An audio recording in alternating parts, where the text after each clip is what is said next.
ભરૂચમાં ધોરણ 10 બોર્ડ પરીક્ષાના સીસીટીવી ફૂટેજની ચકાસણીની કામગીરી પૂરજોશમાં ચાલી રહી છે, જેમાં રોજની 150 થી 200 સીડીનું નિરીક્ષણ કરવામાં આવી રહ્યું છે। ભરૂચ જિલ્લામાં ધોરણ 10ની બોર્ડ પરીક્ષા વિવિધ પરીક્ષા કેન્દ્રોની 82 બિલ્ડિંગમાં 11મી માર્ચથી લેવાઈ રહી છે। આ પરીક્ષા કેન્દ્રોની ગેરરીતિ અટકાવવા સીસીટીવીથી સજ્જ છે, જેમાં પરીક્ષા ખંડની તમામ ગતિવિધિ કેદ થઈ રહી છે।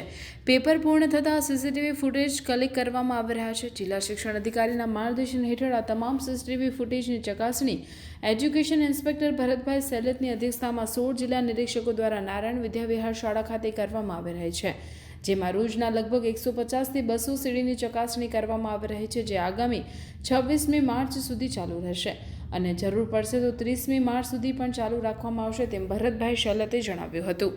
બોર્ડ પરીક્ષામાં ગેરરીતિ ન થાય તે માટે તંત્ર દ્વારા કરવામાં આવેલ વ્યવસ્થા બાદ હવે તેની ચકાસણી દરમિયાન કોઈ પરીક્ષાર્થી ગેરરીતિ કરતા ઝડપાશે તો તે અંગેનો રિપોર્ટ કરી તે બાદ બોર્ડ દ્વારા કાર્યવાહી કરવામાં આવશે।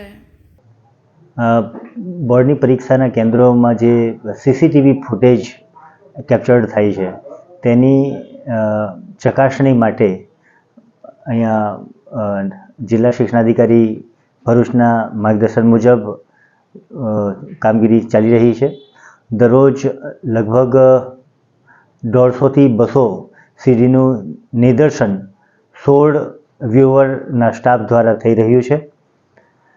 રોજ પરીક્ષા પૂરી થાય તે પછી સીસીટીવી ફૂટેજ ઝોન દ્વારા અત્રેની કેન્દ્રને ફાળવવામાં આવે છે।